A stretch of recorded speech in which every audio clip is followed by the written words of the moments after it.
Picture this. It is Saturday evening, May 23rd, 2026. Donald Trump is sitting somewhere in his New Jersey residence, and he picks up the phone to call Benjamin Netanyahu.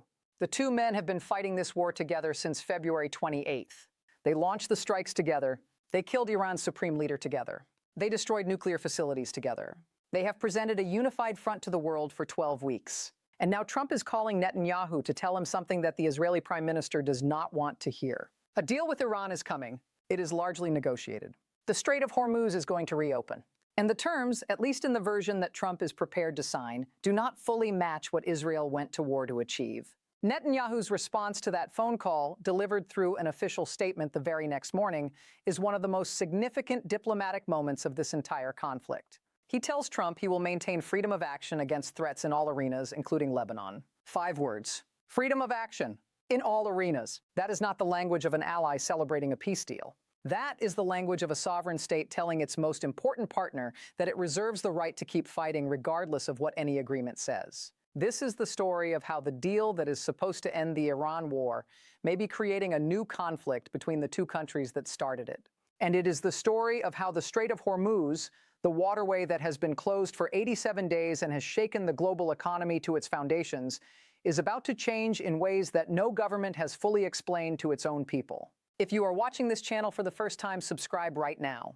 What is happening today between Washington, Tehran, and Jerusalem is one of the most consequential diplomatic moments of the 21st century. 3 nuclear-capable states, 2 of which launched a war together 12 weeks ago, are now navigating a peace process where their interests are visibly diverging in real time. Hit subscribe and turn on the notification bell, because the next 48 hours are going to determine what this war ultimately achieved and what it left unfinished. Let us start with exactly what Trump said and exactly what Netanyahu said, because the gap between those two statements tells you everything about where this deal stands. Trump posted on Truth Social on Saturday that the agreement pertaining to peace has been largely negotiated. He said final aspects and details are being discussed and will be announced shortly. He said he had spoken with leaders from Saudi Arabia, the United Arab Emirates, Qatar, Pakistan, Turkey, Egypt, Jordan, Bahrain, and separately with Israel. He made no mention of Iran's nuclear program in that post. He made no mention of enriched uranium. He made no mention of Iran's ballistic missile program or its proxy network. He mentioned the memorandum of understanding pertaining to peace, the Strait of Hormuz, and 8 Gulf and regional leaders. Then he mentioned Israel separately, not as part of the group. Separately. Secretary of State Marco Rubio, speaking from New Delhi on Sunday, where he was meeting with Indian, Australian, and Japanese counterparts, said significant progress, although not final progress, has been made. He said the world would no longer need to fear Iran getting a nuclear weapon without providing any details about how that outcome was being secured. He said he hoped there would be good news in the coming hours. Notice the language carefully. Significant progress, not final. Good news in the coming hours, not today. The deal that Trump called largely negotiated on Saturday was still not signed on Sunday. That gap between largely negotiated and actually signed is where the entire Israel question lives. Netanyahu's statement was posted on social media on Sunday morning. He said he spoke with Trump about the memorandum of understanding to reopen the Strait of Hormuz and the upcoming negotiations toward a final agreement on Iran's nuclear program. He expressed deep appreciation to Trump for his unwavering commitment. And then he said something that cut through all the diplomatic language and landed like a stone. He emphasized that Israel will maintain freedom of action against threats in all arenas, including Lebanon. And he said Trump reiterated his support for this principle. Read that carefully. Netanyahu is not saying thank you for a deal that meets Israel's needs. He is publicly announcing to the world that whatever agreement the United States and Iran are signing, Israel considers itself unbound by it in Lebanon and elsewhere. He is telling Hezbollah, Tehran, Washington, and every government watching that Israel's military operations continue under its own authority, regardless of any memorandum of understanding between Trump and Mojtaba Khamenei. Now let us understand why Israel's position is so significant by examining what the deal actually contains, because the details that emerged on Sunday reveal a structure that addresses Washington's immediate priorities while deferring the questions that matter most to Jerusalem. According to the Associated Press, citing 2 regional officials with direct knowledge of the negotiations, the emerging agreement works in 2 phases. Phase 1 involves the Strait of Hormuz gradually reopening in parallel with the United States ending its naval blockade of Iranian ports. Iran would be allowed to sell oil through sanctions waivers. The U.S. would negotiate over lifting broader sanctions and unfreezing Iranian funds during a 60-day window. The war between Israel and Iranian-backed Hezbollah in Lebanon would end. Both sides would commit to non-interference in regional countries' domestic affairs. Phase 2, which would be negotiated during those 60 days, would address Iran's nuclear program, including the suspension of uranium enrichment and the disposition of Iran's existing stockpile of highly enriched material. Iran's ballistic missile program, according to multiple Israeli and American sources, is not currently in the draft at all. Here is what that structure means in practice for Israel. The sanctions that have been crushing Iran's economy get lifted in Phase 1 or at least substantially watered down through oil sale waivers. Iran's oil revenue resumes flowing. Iran's frozen assets begin the process of being unfrozen. Hezbollah, which lost significant capabilities during 12 weeks of Israeli strikes, gets a ceasefire in Lebanon that gives it time to regroup, rearm, and reconstitute. And the nuclear question, the thing that Netanyahu went to war specifically to resolve permanently, gets deferred to a 60-day negotiating window with no guaranteed outcome. Israel's concern, stated directly by senior officials who spoke to media on condition of anonymity, is that Iran gets the money first and makes the nuclear commitments later, if at all. The Times of Israel, citing Israeli officials, described the emerging deal as deeply concerning for Israel because it gives Iran time, gives Iran money, falls short of key security needs, involves nuclear activities only being discussed later, contains no commitment to export the uranium stockpile immediately, and leaves proxy networks intact. The same report described the terms as a nightmare scenario for Israel and noted that senior Republican senators in Washington shared that assessment. Here is the piece of information that nobody is explaining clearly enough. Iran currently holds 440.9 kilograms of uranium enriched to 60% purity. That number comes directly from the International Atomic Energy Agency. 90% enrichment is weapons grade. 60% has no legitimate civilian application whatsoever. The standard for civilian nuclear power programs is 20%. Iran's 440.9 kilograms at 60% represents enough material that, with further enrichment, could theoretically produce multiple nuclear devices. Under the emerging deal, what happens to this stockpile? The answer as of Sunday is unclear and contested. 2 U.S. officials told the New York Times that Iran agreed to give up the stockpile as part of the deal. A senior Iranian source told Reuters the same day that Tehran has not agreed to hand over its highly enriched uranium, and that Iran's nuclear issue is not part of the preliminary agreement. The same story, the same day, from sources directly involved in the negotiations, and they are saying opposite things. Iran insists on not discussing its nuclear program at this stage. The U.S. says nuclear commitments are part of the deal. Israel says whatever is in the deal does not go far enough. And the Strait of Hormuz is about to reopen regardless of which version of the nuclear clause is actually true. This is where the Strait of Hormuz angle becomes so critical because the waterway's reopening changes everything about the pressure dynamics in this conflict. For 87 days, the world has been living with a closed Hormuz. 20% of global seaborne oil was unable to transit through that narrow passage. Oil prices surged above $100 a barrel. The International Energy Agency released 400 million barrels of emergency reserves to prevent a complete price spiral. American households absorbed more than $37 billion in increased fuel costs. Global shipping routes were rerouted at enormous expense. Manufacturing supply chains depending on Gulf petrochemicals were disrupted across 3 continents. The closed strait was the single most powerful piece of leverage the United States had in these negotiations. Every day it remained closed was another day of maximum pressure on Iran's economy, which was losing an estimated $500 million daily. Once the strait reopens, that leverage disappears. Iran's oil flows again. Revenue returns. The economic pressure that forced Tehran to the negotiating table in the first place begins to evaporate. And the nuclear questions that remain unresolved in Phase 2 now get negotiated not under maximum economic pressure, but under conditions where Iran's oil income has already been restored. This connects to your life in a way that is more direct and more immediate than anything else in this conflict. Oil prices dropped sharply on Saturday when Trump announced the deal was largely negotiated, reflecting the market's expectation that Hormuz reopens and Gulf production resumes. That price movement will eventually show up at the petrol pump. After 87 days of elevated fuel prices, household budgets globally are going to feel a change. But the change is conditional. It depends on whether the deal holds. It depends on whether Iran's Phase 2 nuclear commitments actually materialize. It depends on whether Israel, having publicly announced freedom of action in all arenas, conducts a unilateral military operation in Lebanon or elsewhere that triggers Iranian retaliation that closes the strait again.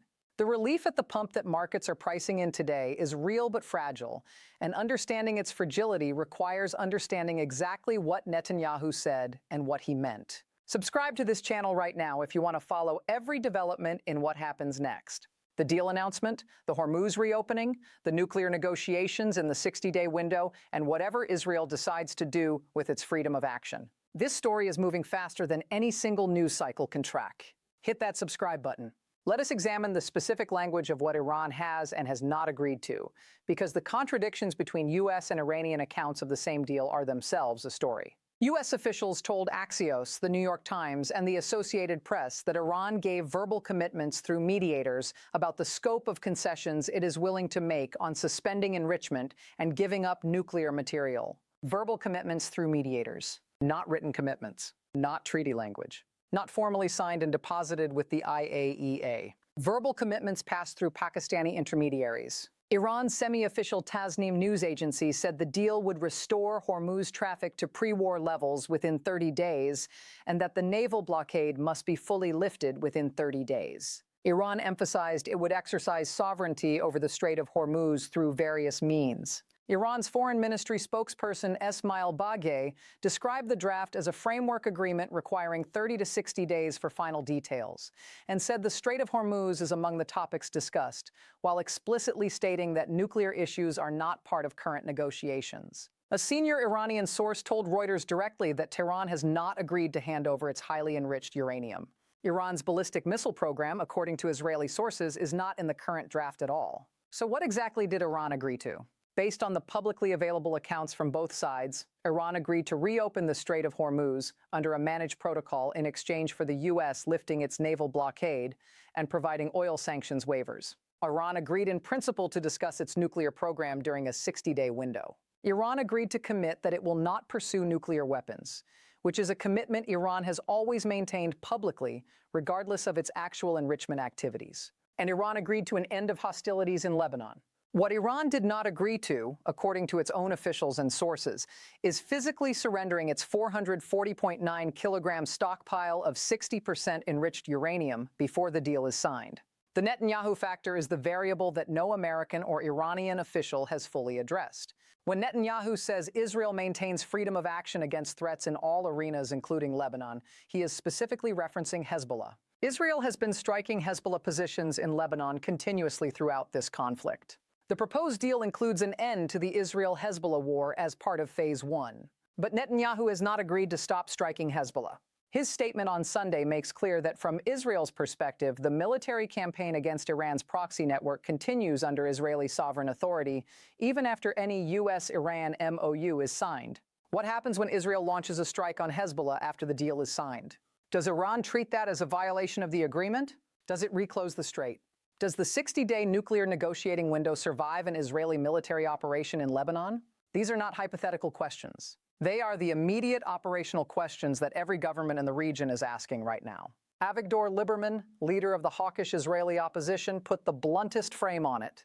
He said any agreement with Iran cannot be trusted because the Ayatollahs remain in power, and that any deal from Israel's perspective is a catastrophe because it leaves the regime intact. Israel's Science Minister Gila Gamliel, a member of Netanyahu's own Likud party and his national security cabinet, said Israel is taking a wait-and-see approach. That phrase, wait and see, from a cabinet minister in the government of the prime minister who just announced freedom of action in all arenas, is one of the most carefully calibrated statements in modern Israeli diplomacy. Wait and see means we will observe what actually happens with the nuclear commitments. We will watch whether the 60-day window produces verifiable results. And we retain the authority to act if what we see does not meet the standard we went to war to achieve. The global economic picture created by this deal announcement is significant and immediate. Oil futures fell sharply on the news. The prospect of Hormuz reopening means the roughly 240 ships currently waiting to transit the waterway could begin moving within days. The 23 tankers congested around Karg Island waiting to load Iranian crude could begin operating again. The 14 million barrel per day drop in Gulf production that the IEA documented since the war began could begin to reverse. Goldman Sachs had projected Brent crude remaining above $90 through the end of the year. That projection changes dramatically if Hormuz reopens and stays open. But every economic analyst watching this deal understands the same thing that Israeli officials are saying publicly. The deal reopens the strait, but it does not resolve the nuclear question in a time frame or with a level of verifiability that eliminates the risk of future conflict. A world where the strait is open, but Iran retains 440 kilograms of 60% enriched uranium and a ballistic missile program that is not even in the current draft, is not a world that has permanently resolved the underlying security threat that started this war. 12 weeks after the United States and Israel launched Operation Epic Fury, killing Iran's supreme leader and targeting its nuclear infrastructure, the war is ending the way most wars end. Not with complete victory for one side. Not with unconditional surrender. With a negotiated arrangement that gives both sides something, leaves important questions unresolved, and creates a new set of pressures that will define the next phase of the conflict. The Strait of Hormuz will reopen. Oil will flow. Prices will fall. Iran's economy will begin breathing again. And somewhere in a secure location in Iran, Mojtaba Khamenei, who has not appeared publicly in over 85 days, will receive a handwritten note from his courier telling him that the agreement is signed. In Jerusalem, Netanyahu will watch the first tankers transit the strait and calculate the timeline for whatever Israel determines it needs to do next with its freedom of action. And in Washington, Trump will announce the deal as a historic achievement, having ended a war in 12 weeks, reopened the world's most important oil waterway, and secured at least verbal Iranian commitments on nuclear weapons, without addressing the ballistic missiles, the proxies, or the 440 kilograms of material that his own Secretary of State spent 12 weeks insisting could never remain in Iran. The Strait of Hormuz will never be the same. Not because it is reopening, but because the world now knows it can be closed. Iran knows it can be closed. Every government that depends on Gulf oil knows it can be closed. Every shipping company that routes tankers through that waterway knows it can be closed again. Whatever deal gets signed in the coming hours, whatever 60-day nuclear window produces or fails to produce, whatever Israel does with its freedom of action, the Strait of Hormuz has been permanently transformed from a reliable waterway into a strategic pressure point that any sufficiently motivated actor now knows can be weaponized. That knowledge will shape energy policy, military strategy, shipping insurance, and diplomatic calculations for a generation. What do you think about this deal and what Israel just said? Comment A if you believe Netanyahu will launch unilateral military operations against Hezbollah or Iranian nuclear sites within the 60-day window, regardless of the MOU. Comment B if you think the deal holds, the nuclear negotiations succeed, and this genuinely ends the conflict. Comment C if you believe Iran gets the sanctions relief and the open strait, never hands over its enriched uranium, and the cycle begins again in 6 months. Tell us exactly where you stand.